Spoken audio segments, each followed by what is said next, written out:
Hello guys, welcome back. So in the last video on the Porsche Boxster, we got the engine in, we got the new clutch, flywheel all back on, and the gearbox in, and the drive shafts on. So it's rolling, ready to rebuild the top end. As you can see, we've got a few bits that need to go back on the engine. So the engine is in, we've got the power steering pump in place, it's not bolted in. We need to get the alternator on, we need to get the starter motor in, and then the oil filler in, the fuel lines, the inlet manifold. So there's quite a lot that we need to get on with in today's video.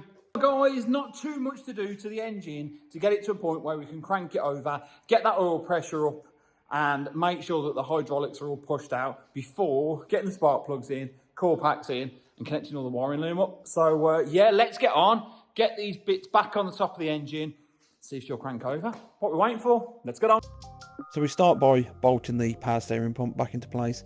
We then move on to the start motor before moving on to the oil filler pipe. But this leads to an issue. So you saw me fit the start motor out of the power steering pump. So I thought, I know, I'll put the oil filler in, goes here. I thought I'll just check to make sure I've got the right bolt for that. And yes, you've probably guessed it. The bolt went in, and I have no idea why I didn't put this in first before testing the bolt, and the bolt has fell into the engine. Porsche is living up to its name as the Porsche Boxster from hell. So to get the bolt out, we've got to take this off. Now I'm just assuming that this is just gasket sealer, so when I drop the sump plate off, I can then just clean it up and then just use some sealer to get it back in. But this is just an absolute nightmare, it's killing me. Fairly straightforward to drop the sump plate off. We undo the sump plate bolts, then we use a little bit of force because of the sealer to prise the plate off the bottom of the engine, but it's fairly straightforward and doesn't take too long. So this is typical of the Porsche. Drop this sump off and no bolt came out of the engine. So I have no idea where it's gone, and I have no idea what I'm going to do to get it out. Spoke to the engine builder, and what they said is that if the engine was out on an engine stand, you'd be able to rotate it 180 degrees, and you'd hear where the bolt was, and it may come out. The engine is in the car.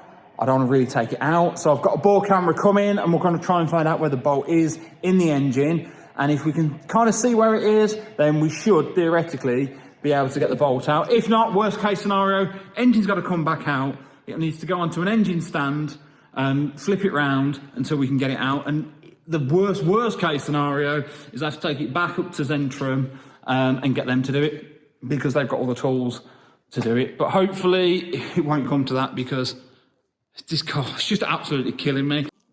So some really good news. It's the following day.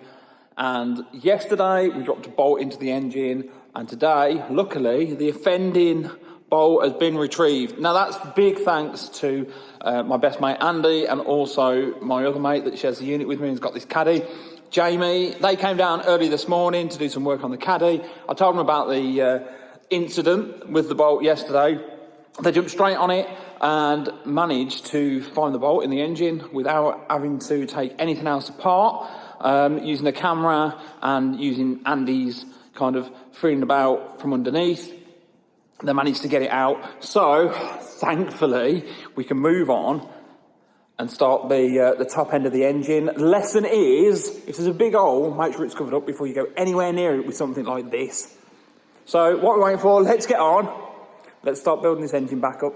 Okay, so what we need to do now is get the intakes in, get the rest of the breather pipes back in, get this wiring loom in place. Obviously, we're not going to put the spark plugs back in or the core packs, because we don't want the engine to start at the moment. We just need to turn it over, get oil pressure up. Hopefully, there'll be no rattling and it will just turn over sweet as a nut. Here is where I think it's a oil breather type radiator that sits here, but I don't have these O-rings, so there's no point messing about. We might as well just head over to Porsche, pick these up, come back, then we can get all of the top of the engine back up and hopefully, fingers crossed, get it cranked over. Let's get on. So we've made it to Porsche to pick up the 4 O-rings that we need to put the oil radiator breather back on. So you can see there's a couple of nice 911s, a couple of Caymans, and if only the Boxster was as nice as these. It will be when we get it finished. Let's head inside.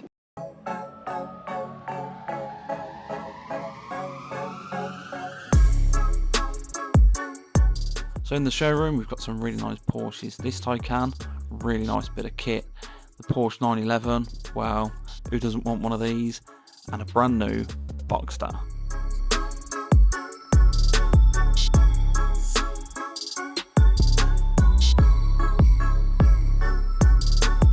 We are back from Porsche, and it's time to get cracked on with the Boxster. Let's do it. What we actually need to do is refit the sump pan. So yes, we took it off when we lost the bolt, found the bolt, now it just needs to go back on. So that's going to be the first job.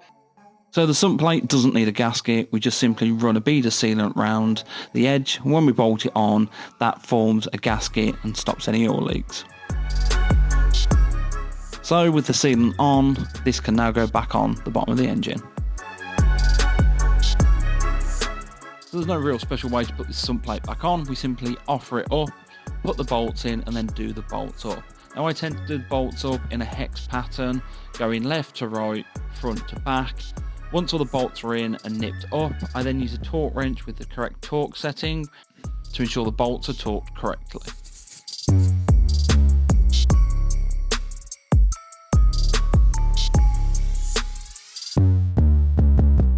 Okay, so what we need to do now is get the intakes in, get the rest of the breather pipes back in, get this wiring loom in place. Obviously, we're not going to put the spark plugs back in or the coil packs because we don't want the engine to start at the moment. We just need to turn it over, get oil pressure up. Hopefully, there'll be no rattling and it will just turn over sweet as a nut. I'm going to start by fitting the radiator oil cooler.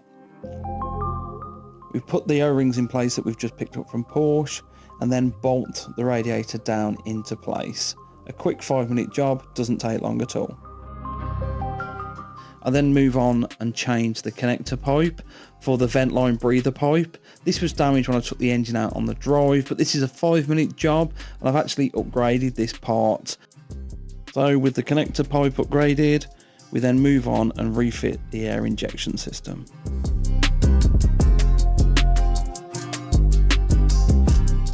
With the air injection back on, I then move on to fitting the earth cables.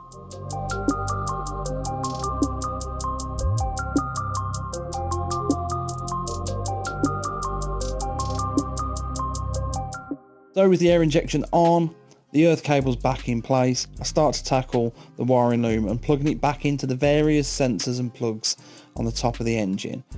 Starting with the alternator and the starter motor, and it all seems to be going fairly well up until this point. So there we are, guys, another issue with the Porsche. Now it's cold in the unit and this plastic is obviously brittle. I've tried to pull this vacuum pipe off to reroute it and it's basically snapped. So now I need to go out and get one of these vacuum reservoirs and take all of this back off. So the Porsche Boxsters are definitely living up to its name, being the Porsche Boxster from hell. So as you can see, that bit of plastic is broken. It's obviously because it was cold and the plastic's brittle because it's old. It's like nearly 20 years old. So now to finish the engine, I need to go and reorder the vacuum reservoir. Now they're only like 23, 24 quid, so I can pick one of those up next week. But unfortunately in this video, guys, I'm not going to be able to get the engine started as I initially thought. It's just one thing after another. If it's not me dropping a bolt into the engine, then it's just old parts breaking on this car. So guys, unfortunately I've run out of time and there's no more that I can do on the Porsche until I've got that vacuum reservoir. Simply because where the inlets go on top of the engine, it will block visibility. So even if I put the inlets on, I can't actually get that to that part very easily to change it. So guys, that's it for this video. And again, if you like what you see, don't forget, smash that subscribe button, give me a thumbs up and comment in the comment section below. And don't forget, turn those notifications on so you know when the next videos are dropping. And I'll catch you next time.